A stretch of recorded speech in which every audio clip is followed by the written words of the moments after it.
Hello दोस्तों, तो अगर आपका भी सिलेक्शन टीआरई 3.0 में हुआ है और काउंसलिंग है आगे, अभी आप सबको पता होगा कि 9-10 का काउंसलिंग स्टार्ट हो गया है।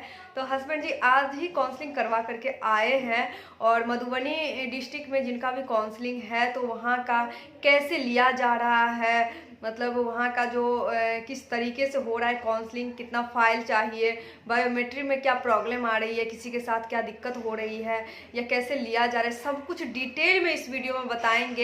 और आज शाम में ये भी आए हैं डीआरसीसी मधुबनी से ही, तो सब कुछ आपको बताएंगे। इस वीडियो को बिना स्किप के लास्ट तक देखिए, क्योंकि काउंसलिंग को लेकर के, डॉक्यूमेंट वेरिफिकेशन को लेकर के मेरे चैनल पे मेरे कई सारे वीडियो में कमेंट मैं देखी।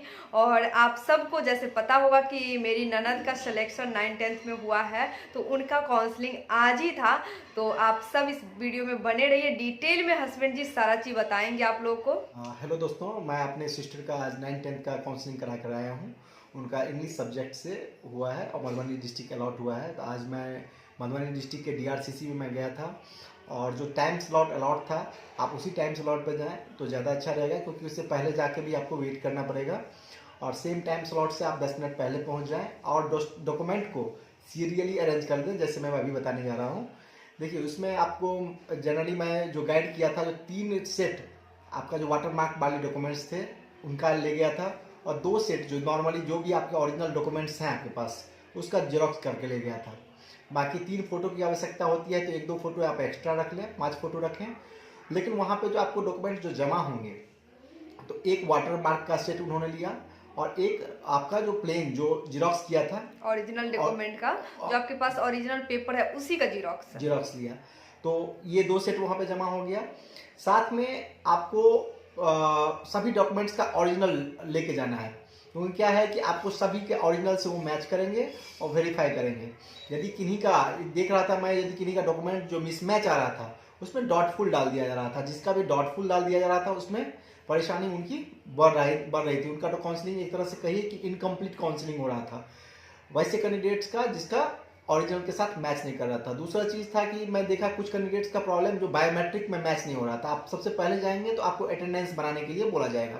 अटेंडेंस के टाइम में ये एक रजिस्टर पे आपको अटेंडेंस बनाया जाता है और बायोमेट्रिक लिया जाता है। यदि आपका बायोमेट्रिक मैच नहीं हो रहा था तो कुछ कैंडिडेट्स जो जेन्युइन थे फिर भी बायोमेट्रिक उसका कैप्चर नहीं हो रहा था, तो उसको परेशानी हो रही थी। बाद में उन्होंने वैसलीन या पानी से धो करके, वैसलीन लगा करके पूरा क्लीन करके उन्होंने फिर से दिया, तो एक्सेप्ट हो गया, तो फिर उनको कोई प्रॉब्लम नहीं हुई। वैसे आप डीआरसीसी में जाएंगे तो काफ़ी कोऑपरेटिव लोग हैं। दूसरी बात है कि इस बार पिछली बार की तरह भीड़ नहीं हो रहा है, सारी चीज़ें काफ़ी अरेंज वे में है, तो आपको कोई परेशानी नहीं होती है। लोगों की भीड़ बहुत कम है और लिमिटेड लोग रहने से आपको वो लोग कोऑपरेट कर पाते हैं। जो भी स्टाफ है आपके डीआरसीसी में वो कोऑपरेट कर पाते हैं। दूसरा चीज़ है कि आप मोबाइल नंबर जो आधार से लिंक्ड है आप उसको लेके जाएं। तो आपको मोबाइल नंबर जो आधार से लिंक्ड है आप उसको लेके जाएंगे तो उस पर ओटीपी आता है। आप ओटीपी सेकंड फेज में जब आप काउंसलिंग के लिए आगे जाते हैं तो आप मतलब आपको ओटीपी आता है, तो आप वो मोबाइल नंबर साथ में ही रखने हैं। आप अटेंडेंस करवा के आप जाएंगे डॉक्यूमेंट वेरिफिकेशन में, वहाँ पे ओटीपी वेरीफाई होगा। सारा डॉक्यूमेंट आपका जो वाटर मार्क वाले हैं वो वेरीफाई कर ओरिजिनल से करने के बाद वो आपको नेक्स्ट एक काउंटर जो लगा हुआ था अलग से, वहाँ पे रिसीविंग के लिए वो लोग फॉरवर्ड कर दे रहे थे, जहाँ पे जाके आपका सारा डॉक्यूमेंट्स वेरीफाई होने के बाद वाटर मार्क वाली डॉक्यूमेंट अंदर में जमा हो जा रहा था एक फाइल में। आपको सेपरेट फाइल नहीं भी ले जाएंगे। तो कुछ का कमेंट ये भी है कि फाइल कैसा ले जाना है। देखिए, आपको फाइल वहाँ पे अपना फाइल जो है ना बाहर ही रह जाता है, आपको फाइल अंदर आपका फाइल लेंगे ही नहीं। हो वहाँ पे एक सेपरेट फाइल होता है। आप एक काम कर सकते हैं, अपना जो है ओरिजिनल एक सेट में रख लें और वाटर मार्क को एक अलग फाइल में बना लें। और कैसा फाइल ले जाना है ये कोई भी आपको जैसा सुविधा हो, वहाँ पे कोई स्पेसिफिक फाइल, आपके फाइल को वो अंदर जमा ही नहीं लेंगे। बस आपसे डॉक्यूमेंट मांगेंगे, आप अपने फाइल से निकाल के डॉक्यूमेंट उनको दीजिए, आपके फाइल वो लेंगे ही नहीं अंदर। ठीक है? अच्छा, फाइल नहीं लेते हैं, फाइल इस बार नहीं ले रहे हैं वो लोग, कोई डॉक्यूमेंट ले रहे हैं। तो आप जैसा भी फाइल में आपको डॉक्यूमेंट ले जाने में सुविधा हो आप ले जा सकते हैं, इसकी कोई माने की आवश्यकता नहीं। हाँ, सब डॉक्यूमेंट को एक जगह पिनअप करके आप जीरोक्स को अलग रख लें, वाटर मार्क वाले को अलग रख लें, ओरिजिनल को अलग रख लें, जिससे कि आपको देने में भी वहाँ पे जैसा जो डॉक्यूमेंट्स मांगा जाएगा अटेस्टेड कर लेने के लिए सब पे कर लेना। हाँ, तो वहाँ पे आप सेंटर पे भी जाके सेल्फ अटेस्ट एक सेट पे कर लेना है आपको, बस, जो एक सेट वहाँ जमा लेगा उस पे बस सेल्फ। हाँ, तो उसके लिए वो सेल्फ अटेस्टेड करना कोई कंपलसरी मैं नहीं देखा वैसे, बट आपको जहाँ वो सेंटर वाइज है आपको यदि कहते हैं तो आप तुरंत कर लेंगे एक सेट का, तो उसमें टाइम नहीं लगता है। दूसरी चीज़ है भीड़ कम है तो आपको टाइम मिलता है वहाँ पे। आपको ज़्यादा धड़फड़ाने की जरूरत नहीं है, बट आप अरेंज करके ले जाएं। जो भी डॉक्यूमेंट्स मांगा जाएगा आप दें, उसके आधे घंटे बाद आप जैसे ही सारा वेरिफिकेशन कंप्लीट होगा आपको रजिस्टर पे सेंड कराया जाएगा।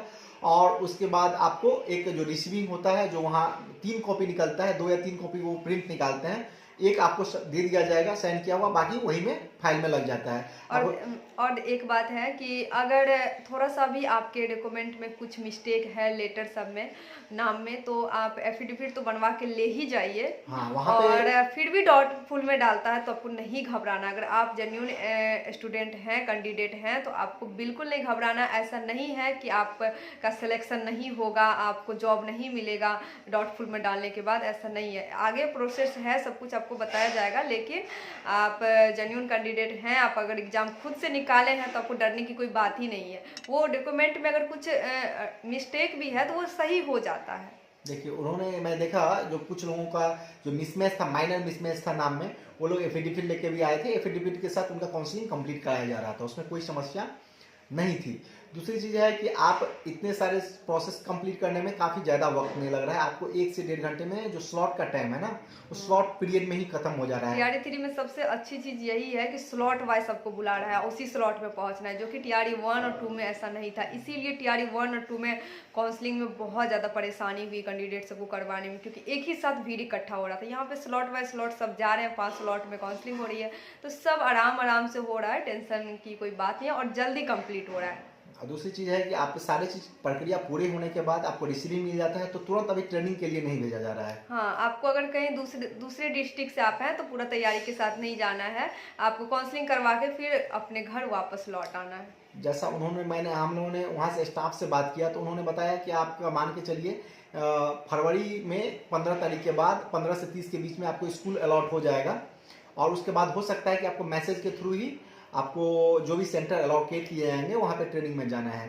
तो आपको इसके लिए स्पेशली आने की ज़रूरत नहीं है, आपको मैसेज के माध्यम से ही मोस्ट प्रोबेबली आपको स्कूल अलॉट होने के बाद आपको जहाँ भी डाइट में या जहाँ भी आपका ट्रेनिंग होता है वहाँ पे दे दिया जाएगा। और हमारे हिसाब से आपको जो भी मैंने बताया वो सफिशियंट है आपको काउंसलिंग में जाने के लिए। आपको कोई भी एक्स्ट्रा परेशान होने की जरूरी नहीं है। तो दोस्तों, और एक दो मेरे कुछ व्यूवर्स भी हैं जो वहाँ इन्हें भी पहचान गए थे। दरअसल मैं जो काउंसलिंग के लिए गया था तो वहाँ पे जो मैडम का जो कामनी ऑफिशियल चैनल देखते हैं वो लोग काफ़ी सारे व्यूअर थे, जिसमें 2-3 व्यूअर ऐसे थे जो पहचान गए। तो उन सबको बहुत बहुत धन्यवाद कि आप मेरा वीडियो देखते हैं और तभी मेरे फैमिली मेम्बर्स को भी जानते हैं। तो मेरी ननद को भी पहचान गए और सर को भी पहचान गए। और हम लोग वहाँ पे थे तो सब लोगों ने बोला कि कामनी ऑफिशियल चैनल पे मैंने आप लोगों को देखा है और काफ़ी टाइम से वो लोग फॉलो कर रहे हैं, लगभग 1-1.5 साल से। तो बोले कि मैं काफ़ी टाइम से वीडियो देखता हूँ और वो ऑफिसर्स अकेडमी से वो लोग भी पढ़ाई की थी, इस चीज़ की भी उन्होंने चर्चा की। तो काफ़ी अच्छा लगा जान के कि लोग देखते हैं रेगुलर वे में। देखते हैं, तो आप सबको इसके लिए तो बहुत बहुत धन्यवाद। और आप सब भी सपोर्ट कर रहे हैं मुझे इसके लिए। तो दोस्तों, फिर आप सबको सारी जानकारी मिल गई होगी। फिर भी कोई डाउट है तो आप कमेंट बॉक्स में लिखिए और आपको रिप्लाई मिल जाएगा, क्योंकि आज ननद का भी काउंसलिंग कंप्लीट हो गया। इसलिए मैं इस बीच में वीडियो नहीं ला रही थी, क्योंकि मैं सोची वेट कर लेती हूँ, पहले मेरी ननद का काउंसलिंग हो जाता है फिर मैं वीडियो लाऊंगी, क्योंकि फिर सर को तो जाना ही था, तो इस वजह से। और मेरे कुछ फ्रेंड का भी पीआरटी में भी काउंसलिंग हुआ है, जो कि दरभंगा डिस्ट्रिक्ट में ही, तो सेम प्रोसेस हुआ है, वहाँ भी कोई दिक्कत नहीं हुआ है। और एक चीज़ और, बैंक अकाउंट सब भी मतलब देखिए, जो लोग लेके जा रहे थे वो जमा कर रहे थे, अदरवाइज कंपलसरी ऐसा देखिए हर डिस्ट्रिक्ट में नहीं है। किसी जैसे दरभंगा डिस्ट्रिक्ट में लिया गया है, जैसे मेरी फ्रेंड का पीआरटी में हुआ है, उनको दरभंगा डिस्ट्रिक्ट अलॉट हुआ है तो उनसे लिया गया है। लेकिन मधुबनी डिस्ट्रिक्ट में ऐसा नहीं था कि सबसे लिया जा रहा, सबसे हाँ, कुछ लोग जमा कर रहे थे, कुछ लोग जमा कर रहे थे और कुछ लोग जो नहीं भी जमा कर रहे थे, तो ऐसा कोई कंपलसरी चीज वाली नहीं थी। अच्छा, फिर भी लेटर मिल रहा था आराम तो से, वो बाद में भी आप कर देंगे तो हो जाएगा, ऐसा कुछ इशू नहीं है। अगर किसी के पास अभी नहीं अकाउंट खुलवाए हैं, सैलरी अकाउंट क्योंकि आपको एसबीआई में खुलवाना पड़ेगा, उसके उसी में आपकी सैलरी आएगी। तो दोस्तों, आपको सारी जानकारी इस वीडियो में मिल गई और इसको मैं एंड करती हूँ। फिर भी कोई डाउट है, कुछ क्वेश्चन है तो कमेंट बॉक्स में लिख दीजिए।